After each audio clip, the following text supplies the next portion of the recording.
Hey everyone, happy almost Friday. I figured it was time since I don't have a podcast lined up this week. I've been a little busy with my day job, and it happens to be something that involves the financial markets. So it's been a crazy few weeks. But at the same time, as we navigate this unprecedented time in our country, in the global economy, all the news from Wall Street and the financial markets the past few days.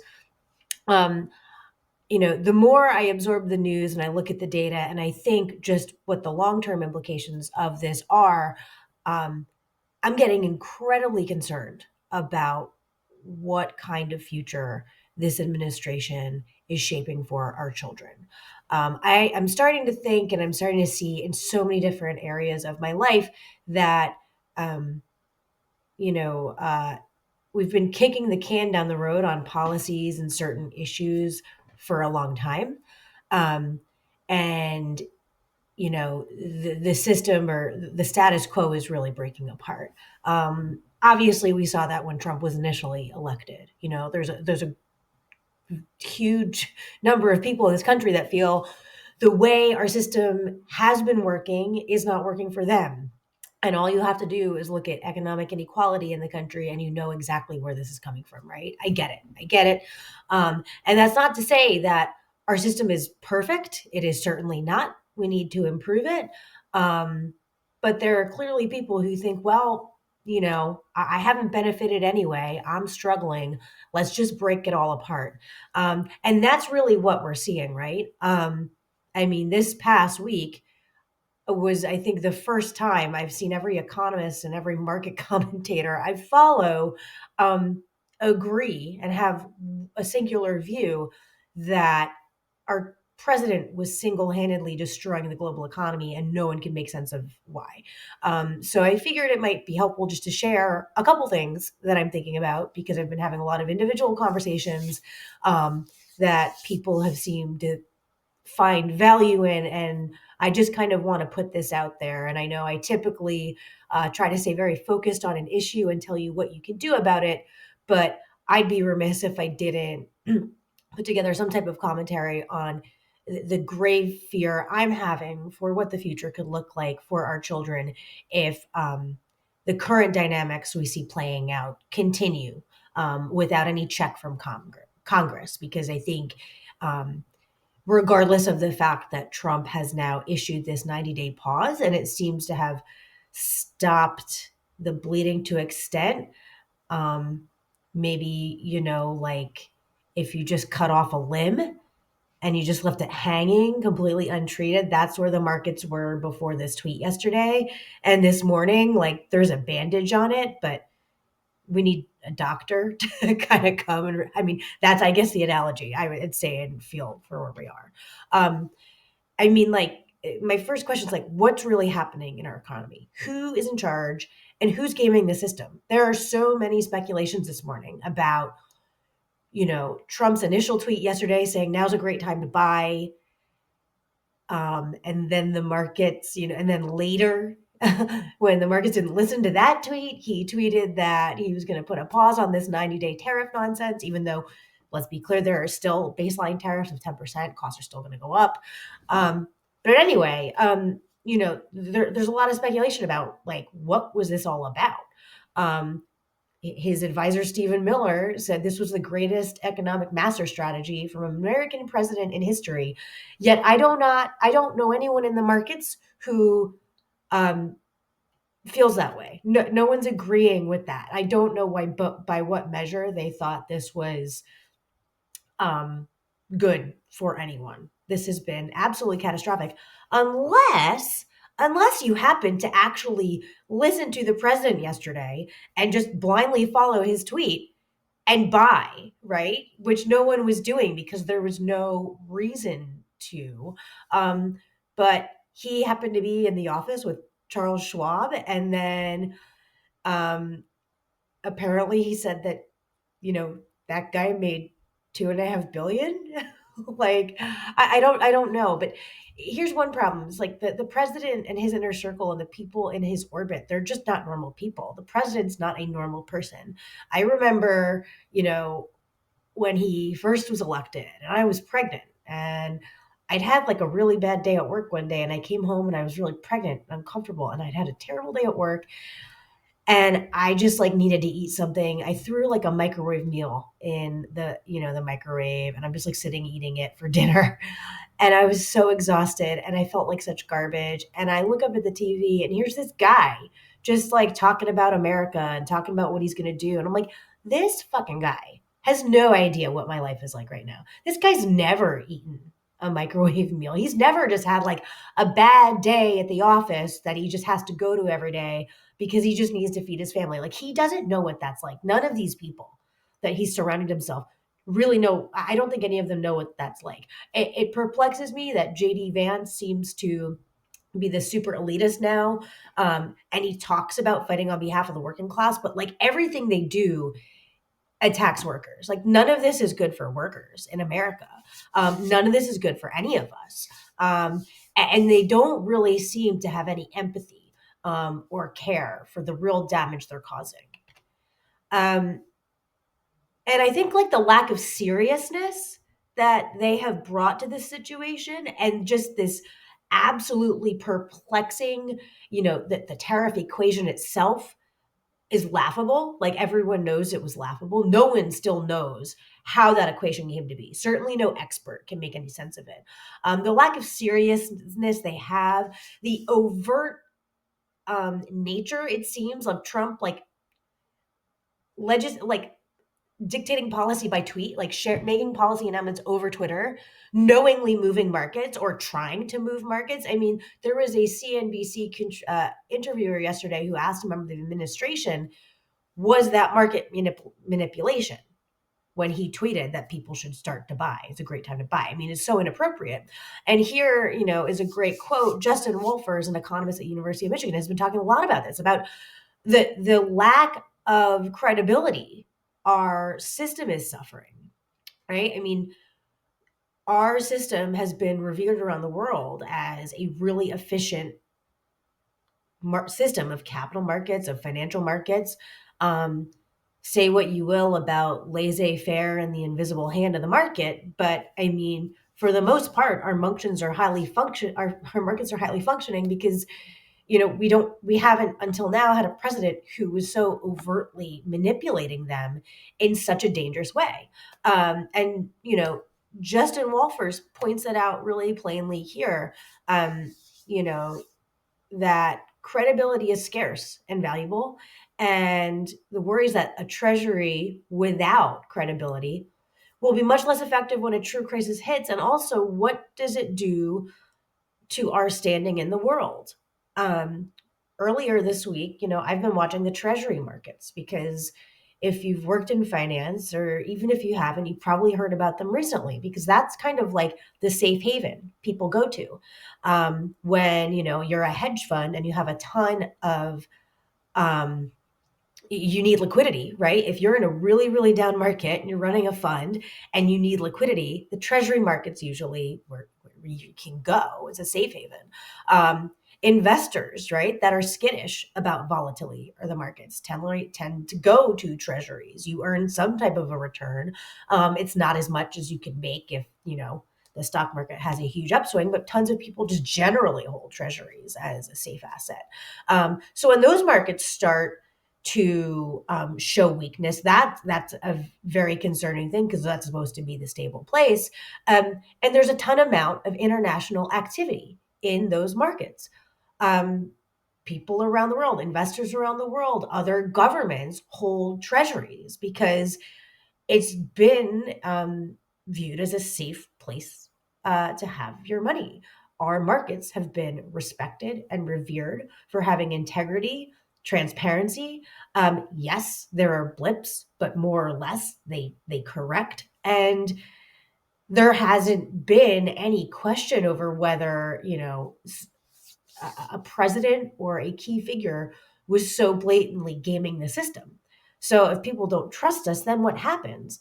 I thought this is an interesting graph about uh, the size of capital markets by each country, because this is where I think it really ties into what matters to our daily lives. Um, like in the United States, we have an incredibly advanced and robust system of capital markets that allow us to do a lot of things. Think about how easy it is for you just to go and get, financing for a car, for a mortgage for your house, a loan for your small business. We, many of us finance education at, higher level education with student loans. Um, these are all made possible by the capital markets and by the movements of money and by lending and investing and different types of institutions throughout our financial system that borrow and lend and invest to have this multiplier effect on capital that allows us to have this robust system. Um, and a lot of that, again, is driven by foreign investment. People will buy US stocks. Other countries participate in our stock market. They are big investors in our asset management firms. They participate in the fixed income markets in a variety of ways. So we generate a lot of foreign investment just by virtue of our capital markets. And that in turn allows us to have the access to capital that we require, expect at this point, um, to have the type of life that we are accustomed to living.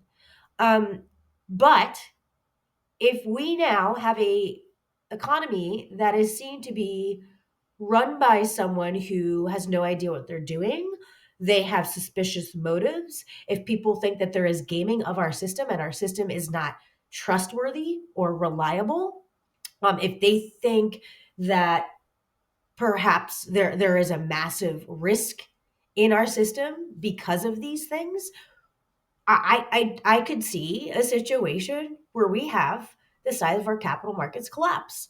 Um, Look at a country like Russia or Hungary. Um, if you live in a country like that, you don't see people driving new cars like they do here. You don't see a lot of people with access to higher education. It's not just commonplace for people to go and get a mortgage and get the kind of access to capital or start a business or anything, the things you need in countries where cronyism rules the day and where what you have access to and what you can do is dictated by whether or not you know someone in power. So when I look back at Charles Schwab in the White House on the day that Trump reverses this insanity that's racked the global markets and really damaged our reputation broadly, um, these are the things I'm thinking about. And let's assume that this whole tariff scheme and this war with China works, right? What kind of future is this creating for our kids? Um, I don't want my kids like making iPhones in an Apple factory. I don't want those jobs back here. Like, what kind of jobs will we bring back if we are punishing China for giving us cheap goods? Are we going to make those things here? Are people going to want those jobs? Are they going to accept those wages?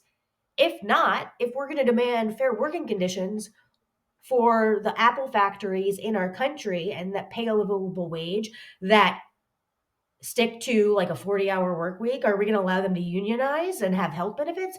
If we're going to do those things, then we're probably going to pay a lot more for iPhones, right?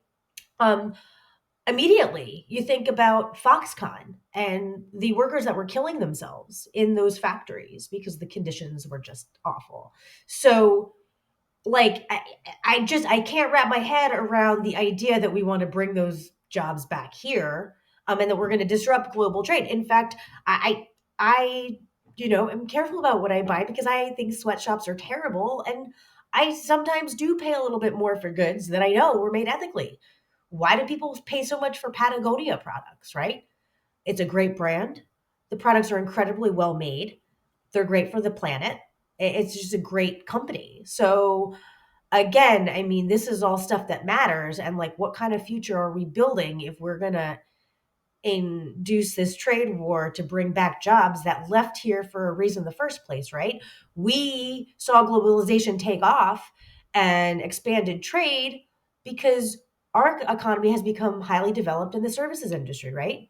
We have we want our kids to go to universities and then become engineers, doctors, lawyers, scientists. We want our kids to have highly jobs and professions that are highly educated, that don't tend to be manufacturing. And listen, if you are in manufacturing, you want to work in manufacturing, that's fine. I mean, we have good paying jobs in Detroit, in factories that make cars, advanced manufacturing here in New Jersey. There's some great advanced manufacturing initiatives. So there have been workforce development initiatives over the years that focus on advanced manufacturing, people that have a specific skill set, which our workers are more than capable of doing, because again, we have a country that until now has invested in public education, has prioritized public education. We have a highly educated workforce, a highly skilled and a highly skilled and capable workforce. So the jobs that we have here, while access to jobs and economic mobility is an issue, I mean, our economy and the jobs that are here tend to be lucrative, more based on education, and are not in, the production of goods, especially not cheap goods, right? That's just not what I want for my kids. And then you couple that with what's actually happening in the universities at the same time. So I'm thinking about, okay, like what does our economy look like? And what kind of society are my kids going to actually grow up in, just from a pure capital market standpoint, right? Like what's really the end game here? Um, and then I think about education, right? Um, anyone who has a 529 plan took a hit, right, in this latest rout in the markets. We now have uncertainty over the student loan program because the Department of Education now initially said they would keep the student loan program. Now that's going to the Small Business Administration, and college advisors who spend their time trying to help families figure this out and how to pay for school. They seem perplexed and not sure what the future holds with these programs. People that are paying off their loans are now having a lot of uncertainty. So there's that. And also we have, threats against universities. You've seen that the government is now pulling funding from certain universities. I think notably, we've seen Columbia, Princeton, a variety of others, but they're all being threatened with federal funds coming out. Students are being targeted. Professors are starting to leave. Not only, we've seen some prominent professors, I think, at Yale, who study authoritarianism, are now going to, I think, the University of Ontario to continue their work there. Um, for I don't know. I mean, I guess who knows how long they'll be there or when they'll feel comfortable coming back. Um, we've seen, as the government has cut grants through NIH. Researchers are losing funding and programs are shuttering. I think there was a protest yesterday that Rachel Maddow talked about at University of Tennessee, one of their campuses. Students protesting the cuts in research and scientific research. I mean, again, we up until now have been the envy of the world, and I have benefited from that. So many of us who've been through universities in this country have known international students who've come here to study because we have been a leader in advanced education and in research. And I would love nothing more than for my children to have the opportunities to go to these universities and learn with these same cohorts of people and learn from these wonderful professors and be surrounded by all these amazing opportunities to continue to lead the world in scholarship, in research, in academics. But this administration is also attacking that as we speak head on. And the right continues to say, "Oh, well, not everyone even needs to go to college. We've overvalued the college education." And that's one of the things Linda McMahon, as Secretary of the Department of Education, says all the time when people balk at the idea of disinvesting from education and eliminating student loans and pulling funding from universities. Their counterpoint seems to be, oh, well, we too many people are going to college. Not everyone needs to go to college. College is too expensive. It's this whole complex, and it's this, like they're indoctrinating our kids with liberal thought and all these crazy things they say to attack education. And and it's really interesting to me when you think about, on the one hand, they're completely tanking our economy, right?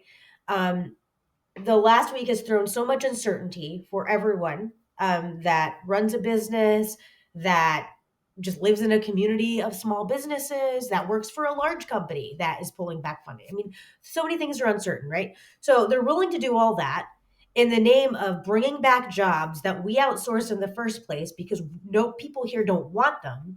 And they're also advocating for less education. So, like, is the goal that we just want a worse economy for most of us, and only like the Charles Schwabs who are in the Oval Office with the president when he's gaming the market with his tweets get to benefit? Because that, I mean, it's just like, I'm really struggling to make sense of it otherwise. And even if you don't have a conspiracy theory view on this, I mean, the impact is real. There was a chart the other day that Goldman Sachs put out showing like this massive decline in foreign visitors to our country and people getting off planes at the international airports from other countries. I mean, travel is down. Um, Other countries are very clearly sounding the alarm that they are losing faith in our financial system. And I think we can't be complacent about the fact that these things matter, right? Like if you have such a shake of confidence in our country, um and we continue down this path, it's only been what, like 2 months at this point that he's been in office, 2 full months, nearly three at this point. In 3 months, less than 3 months, think about all this damage that's been done and how much we can really continue to endure before it's irreversible, and it's really going to impact us for generations. So anyway, this is not a happy like a rah rah we can stop this kind of thing, but um I think the idea is that we've got to keep talking about this, and we can't just say, oh, he stopped the tariffs, so like I guess the market's going to stabilize. Like, I mean, these are things that we all need to be thinking about. We need to let our representatives know that these are things we are concerned about. We need to make sure our representatives are keeping this guy in check. Like, it is well past time for Republicans to join Democrats and doing things that just make sense. um, and specifically as it regards tariffs, that can happen, right? That still should happen. After this last bout, Republicans and Democrats should be joining with Democrats to say, okay, President, the economic emergency that you declared, we are taking that away because he declared an economic emergency because of inflation, and then he actually used his powers to unilaterally impose tariffs to create a serious fucking emergency. Like, he created it with that executive order. So the Senate has already voted to remove the emergency tariffs on Canada. The House has yet to take up the vote because Speaker Johnson is just doing Trump's bidding.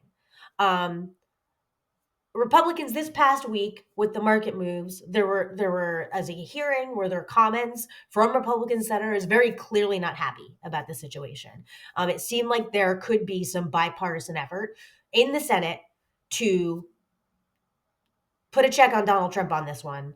And we need to be pushing the House to do the same. So if you have a Republican House member, you've got to be calling them and expressing your concern. If you're concerned with what I'm talking about here, you need to bring that concern to Republican House members right now. If you have a Democrat representative in the House, Senate, whoever, you need to be calling them too and making sure that they are all day, every day, calling out their colleagues on the other side of the aisle that are just letting this happen, that are just letting this guy destroy the future for our kids.